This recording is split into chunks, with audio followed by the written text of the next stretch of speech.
Many thanks again for joining us on the program TMI on the ITV network. In today's program, our first guest is the immediate past Commissioner for Energy and Mining Edo State, Naholo Ojefo, here to share thoughts with us on the future of energy and mining in Nigeria, looking at how policy initiatives can drive that sector. Today, there is a global energy crisis, and we can see how that is impacting Nigeria. But what can be done to checkmate this at the sub-national level and, of course, at the national level? Interestingly, energy is a big issue that has so many political interests on a global scale, and we're seeing how all of that is playing out in several countries of the world, in Iraq, in Syria, in Iran, and what have you. Ex-Commissioner Ojefo, thank you for joining us on the program. Thank you. Okay. The major driver of an economy is the energy sector. I mean, using Nigeria as a case study, we can see how, for example, the change in the price of crude oil and even petroleum products, as it were, with the removal of fuel subsidy, has impacted on the economy. What does the future hold for Nigeria in this sector, against the background of the fact that energy is something that is determined largely by international forces of demand and supply? First, I want to thank you this morning for inviting me here. I think when we talk about energy, we're talking about life. For us, we are actually doing less than what we should do, especially when you talk about basics and the fundamentals, what we should do. I would take the PMS, as you said, the normal way of assessing the energy market. Because when you talk about the day-to-day activity from the power sector coming down to small scales and all that, we can see that the PMS have a long way to go. Anything that affects our PMS naturally affect a lot of things and all that. And we can also relate that to the new CNG project that the president just introduced. For us, the sector have been so much in dark and endemic, and a lot of people don't want to say the truth. They want to reveal the truth about that particular sector. The sector is very simple. Now you can see we are revamping most of our refineries by the new president, and the president is doing so much to open up that space. But if we actually want to settle down and give the best to the people, we must start from the grassroots. We must make sure our policy reflects and start from the top, then we run it down to the grassroots. I was against the initiative of the CNG to counter the high price of the PMS. I was in Abuja some time ago, about last year or so. I was talking to some of the initiative team, the PCNGI initiative team, and I told them, if you want to subsidize or find a way to reduce the cost of PMS, and you're introducing the CNG as one of the solutions before the refinery revamping, we must make sure that the CNG initiative is passed to the state government. Let the state government take it upon themselves to express that particular action plan of the president, push it to the local government. For example, if you say you have CNG initiative and your office is in Abuja, all right? Now, other states in Nigeria, nobody's talking about CNG. Now, how many CNG conversion centers do we have in Nigeria? Now, putting it together, for example, Edo State that have already structured CNG plan, because this is the only state in Nigeria today that have CNG infrastructure by NIPCO since 2008. Now, we are not starting from Edo State. You are starting from state like Kwara that don't have CNG infrastructure. For me, it's just propaganda. Now, do we have conversion academy where we can bring our mechanics, bring some of those our artisans together, let them go and learn how to do conversion of this CNG? We don't have in Nigeria. All right? Now you are saying CNG in Abuja. No, CNG is supposed to be at the grassroots. Let's go back to those communities where we can bring some youth together, train them on the conversion. All right? Now we'll now begin to look at the infrastructural cost to bring this down close to the people. Yeah. For example, Edo State, I will use this as an example because we are the first state that have that infrastructure. If you go to Edo, we have about 7 different mother stations, all right, by NIPCO. At those mother stations, if you go there today, they are filled up. If you go to Lagos State, they truck CNG. If you go to some other state, they truck CNG. Trucking CNG is risky, but is somehow the only way we can do at the moment. Yeah. So energy is not just about bringing initiative. Energy is actually doing the right thing, putting forward those high costs. They're making it, simplify it and domesticate it for people to enjoy it. Now, if you go to CNG, CNG is not just about car conversion. If you want to reduce the cost of energy through the PMS formula. Now, we're also going back to converting generators to CNG.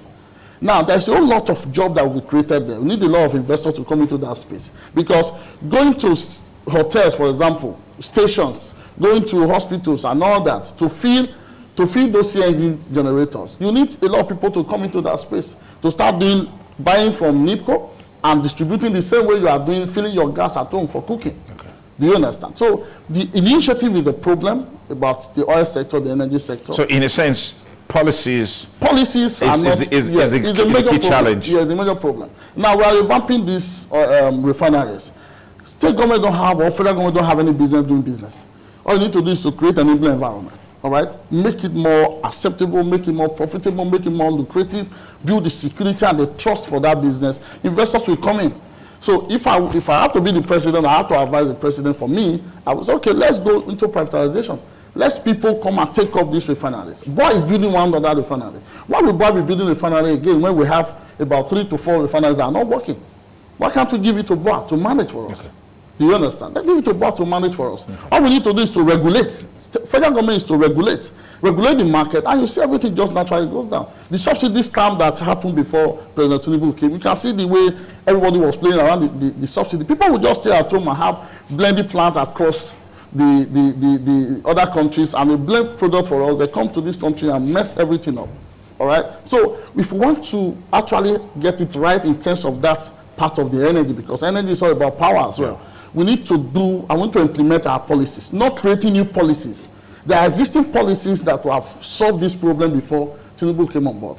All right, those policies need to be implemented. We need to drive these policies, not at the federal level only, making noise about it at the top, but nothing is happening at the center. You can see now the CNG initiative noise is almost going down.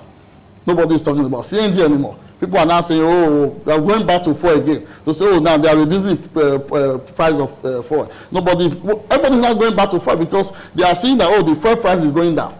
But the CNG initiative is one of the best initiatives the president just initiated. One of the best. It will save a lot. Do you know the cost over 80% off? For example, you are buying PMS for about 20,000 for your car. CNG will give you 6,000 to 4,000.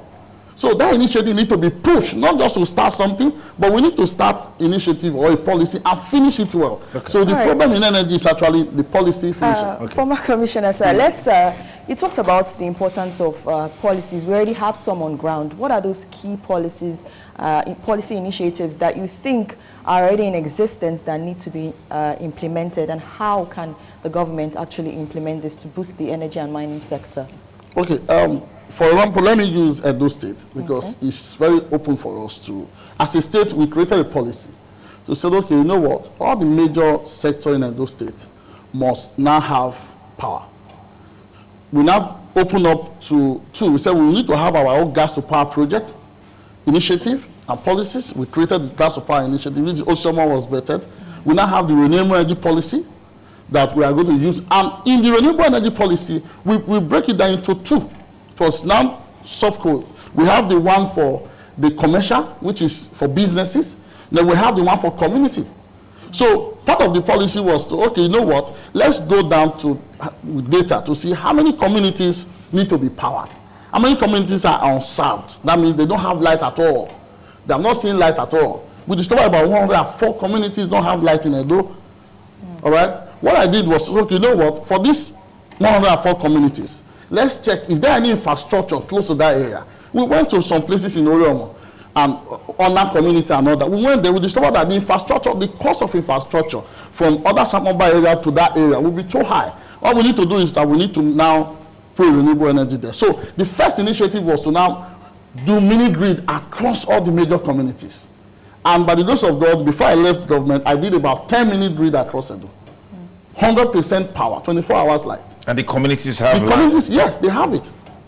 And another initiative was to say, okay, if we want to go on renewable energy for unserved areas, what about underserved areas? Underserved areas are areas where they don't have light always, maybe once in 1 month, once in 2 months. Now we need to decentralize the power system. Okay. So I went ahead to Abuja, meet with NEC.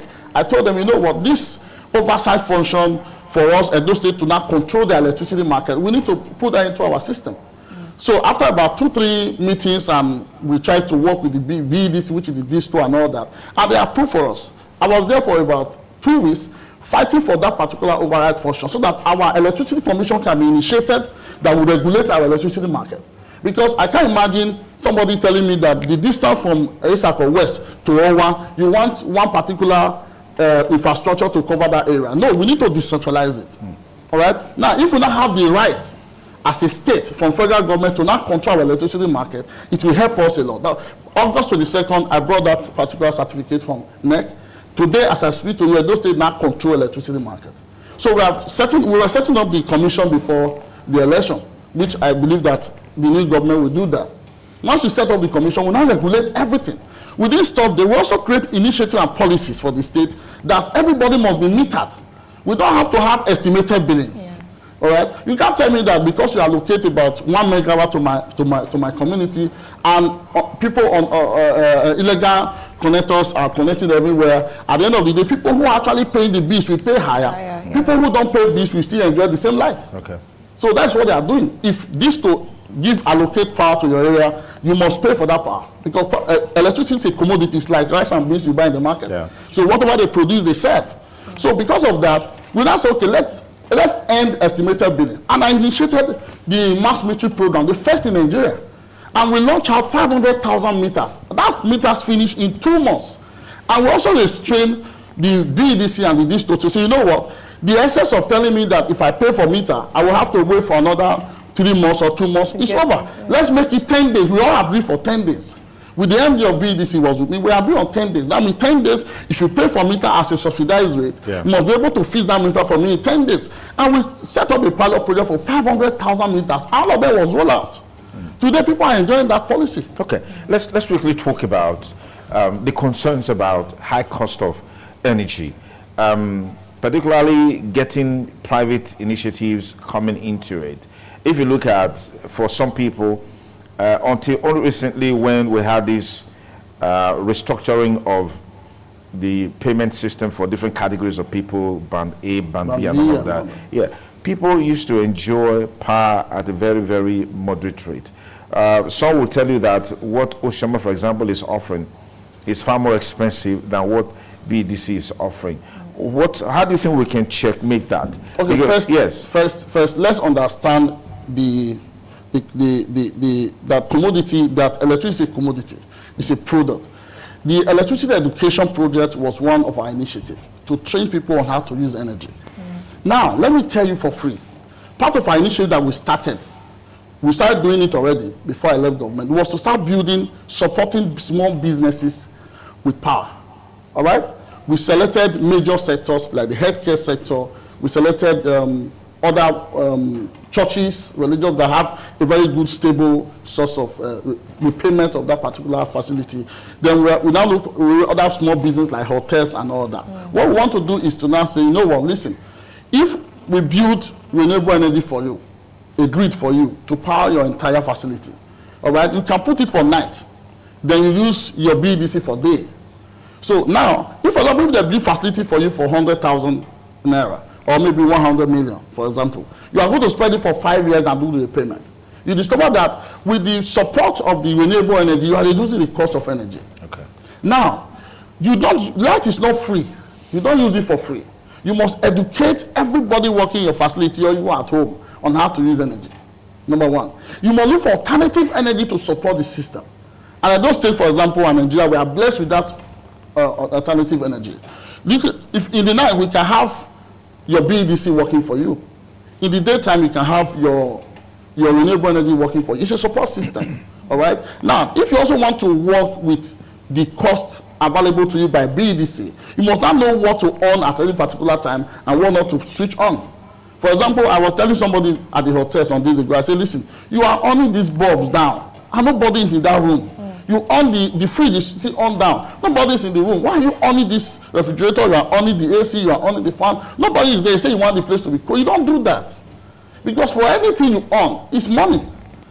So education is key. Then alternatively, let's embrace the renewable energy project. It's a project in the ministry. Now you can walk into that ministry today and tell them you want to have a solar in your house. They will help you do it and they will factor into your cost. Okay. All right. That will naturally save you from that high cost. I remember that we're working with Auchi Polytechnic. We discovered that they spent over 53 million naira monthly on BDC and diesel only. All right. Now we brought some of the team to say, okay, you know what? Let the partners build for you. All right, your outdoor lightings and part of your facilities that will take care of it at the cost of 12 million naira every month. The same power, but different cost. Okay. So what you need to do now is you are going to shut down your diesel cost, because you can't be paying diesel the same time you are paying for BDC. Then how much are you making from the polytechnic? How much are you making from the institution? Do you understand? Yeah. We need to start thinking the best way to reduce the cost of energy, because every business, every sector needs energy to run. So alternative energy is the way to go. We can build for, they can build for houses, they can build for small businesses, barbing salon, and they can build for you. So for you to understand these dynamics, then actually you are coming to a place where you now become, you control the market yourself. Again, you must be metered, you must be on prepaid. Because that's the only way you can go. The same way you use your airtime, you use your call card. You know, if I want to make call for 2 hours, I know how many recharge cards I will buy. Okay. So energy is now beyond just doing it manually. We have gone into that system where you now control how you use power. Until you have control over your energy, your business will naturally go down. So businesses, if you go to hotels today, the money they spend on energy is more than the money they make in a year. Yeah. So, and they're not thinking outside the box.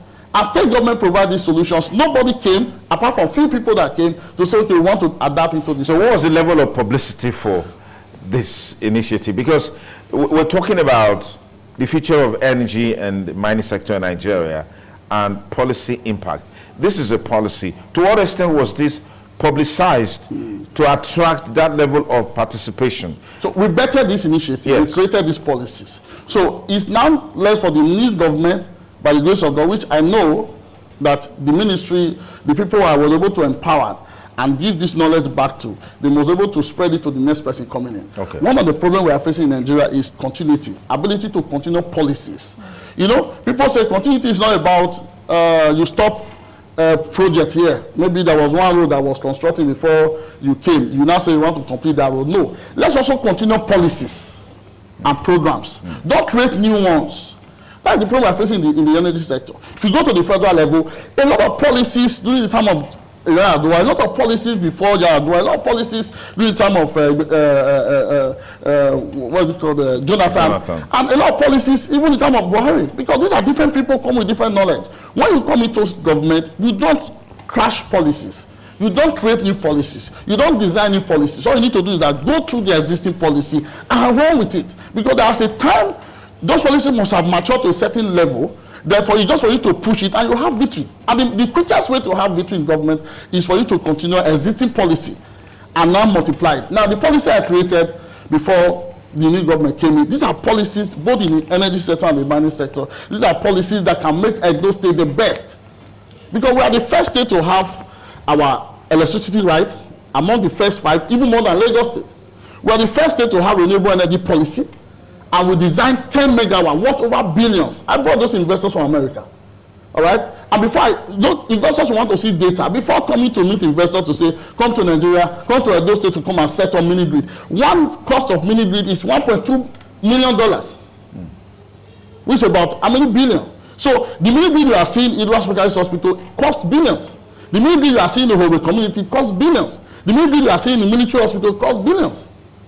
All right, the ministry you are seeing in AI costs billions. So when you bring in, when you have data, you have document to back what you want to do up. Before going to investors, I brought the policies.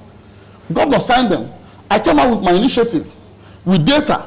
I said, these are what we have in Edo. These are number of communities that we need to power. Now, do you know that as at the time I left by November, there was a plan for us to power about 17 different communities.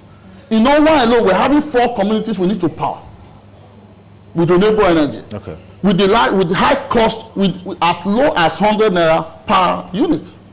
So at the end of the day, you see that it's the policy continuation that will matter. All right, let's look more at the private investment. You made mention of the fact that you brought in some investors from out of the country. Let's talk about the role that private investors can play in ensuring that they develop the mining and energy sector. Okay, now for investors to come to any state, it's not by your eloquence or by the level of noise you make. They want to see continuation of policies.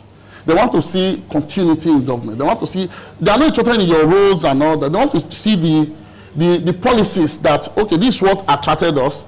Are we going to continue with this same program? Okay. That will sustain them. Because if as an investor, which an equity investor, if I go to a state, I see that during the time of this governor, there was a policy that was attractive. Yeah. Now this new government is saying you want to destroy that policy and create a new policy. That means it's not sustainable. If I put my money in that state, definitely the next government that will come may decide to change it. So we should not be selfish and political about policies and implementations. Okay. We should be focused, we should be people driven. Do you understand? Policies are solutions, are catalysts that will drive the economy. So that's what investors are looking at. What Obaseki did was to create policies that make investors comfortable to come to the state. Let me give you an example. Before the setup of Radisson Hotel, what attracted Radisson Hotel investors was actually the mall, the museum. Because that West African museum, naturally, it was not bettered by just sitting down at the expo. It was as a result of proper deliberations, putting evaluations together. Look at Edo State is known for culture and tourism, right? Yeah. Now, is there anywhere in Edo you can go to see anything that relates to that culture and tourism? No. But if you go to UK, you see Edo State Museum. Edo State have artifacts, and you can go and see the picture of Edo State, how it look like. But no place in Edo, except you want to go and see our Highness Oba to see some of the story. But there's no place that tells the story of our culture and tourism in Edo. You want to go to Ogun Street where they are doing Ogun Street. That's the only place you can see people do. That's not what we want to see. People need to come to Edo. People go to Russia, they see Edo pictures. If you go to US, you see a full place full of Edo heritage. But no place in Edo where you can see those things. So government said, okay, let's build this in Edo. Let it be at the center of Edo.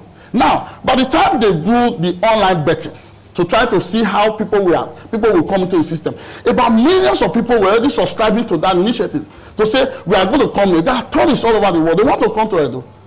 Now, because of that policy and that initiative alone, then the investment for Radisson to come, because they need a standard hotel, a world-class hotel where they can stay. Yeah. Because Prota will be so filled up, will not be enough to accommodate the inflows of tourists. Now, as of 3 days ago, America saying one of the 52 places to visit in Nigeria is the West African Museum. Do you understand? Yeah. Now, let's go to the mining sector. The same thing. I created a policy to say, you know what, let Edo State own these minerals. I designed a policy for Edo State to now have their own state mining policy and company that can have licenses. Let Edo State government cover the mining site. Let's begin now to give out share or percentage to people who want to come. Let's begin to list our licenses. Now, if we have gold, we have lithium, we have everything, Edo State need to own it first, because if it's an exclusive list, federal government have control over the regulation. Yeah. But there's a space for the state government to now also own it and also go into the investment by attracting people to come in. And one of the major difficult things in mining is the community engagement. That's how we created Edo State Mining and Investment Company. Now, we also look at about 241 people in Edo State. Companies have licenses, artisan miner, but they cannot work with those licenses because they don't have the capacity. We created an initiative to put them together in a cluster where people, being investor will come to the state. Instead of state government to now tell them to go and be starting for areas where they will work, the people already have licenses will now work under those people on a percentage. Our state government will now have maybe 5% of that investment. And that will increase tax. That will increase taxation. That will increase job creation. That's what we did in Edo North. And today you can see a lot of project that is going on there. That policy alone attracted so many investors. Because if investors want to engage with the community, it takes time and money. But if state government engage with the community, it becomes more very easier. So that's what we did. We started engaging communities, educating them. That will also help us to design a community development agreement, what you will do for the community as a company that, like others, are not doing anything. So we created that policy, and we now open up Edo State, develop our mineral intelligence report to know what do we have in Edo State. If you go to the ministry today, you will see from the staircase, you will see all the communities and their minerals. That's the mineral resources. Yes, that we have in Edo, and their communities. Fantastic. We now have Edo State map, mineral map, where you can open up and begin to see what we have and their percentage and their value. Okay, time is of essence because we need to link up with our guest joining us from Zamfara State to share some thoughts about the security situation in that state. But quickly, before we let you go, in all of these, how bright is the future of energy and the mining sector in Nigeria, using Edo State as a case study? If the policies are maintained, Edo State will be one of the best states to invest or to do business in terms of the mining sector and the energy. Because right now, we now have our state law, which I designed, Edo State electricity law, that covers everybody. That will now break Edo State into 3 different subcodes. Edo South Electricity Company, Edo Central Electricity Market, Edo North Electricity Market. So that nobody will tell me that there's no light in Owa because there's a problem in Auchi. So the same way we have Oshomo. Oshomo is a very bright initiative. If we have another light of Oshomo in Edo Central, about 2, even Benin can have 2 of Oshomo. The Opoba Dam is there to generate power. So we have other initiatives. Edo Central to now have their manifold at Ugbegu, where we have gas manifold. From there, you can generate power. Then if you go to Edo North, the same with the food, we have manifold there, we can generate power to take care of that system, but not removing the DISCO, which is the BEDC. We need to work with them. Okay. So the area BEDC cannot cover. Let another DISCO come and cover that area. Okay. So with this initiative, I'm very thankful that the president is doing so much to make sure the electricity market is open up. Okay. The minister is doing so much actually.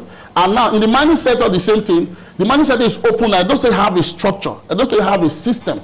If you come to Edo State today, you want to do mining, and you approach the state government, they can guide you through, and they can help you engage. Okay. And make it more productive for you. So Edo State is ready for any investors to come in. But at the federal level, I believe that this push that the president is doing to revamp the oil and gas sector, also on the mining sector, though on the mining sector they're not doing so much, they are doing so much noise. Yeah.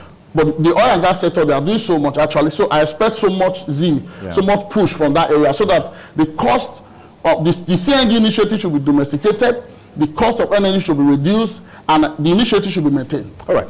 Thank you very much. And now, Jeffo, it's very delight to have you here. So much to talk about. But this is the much time we're permitting us today. Thank you so much for coming on this. Thank you so much.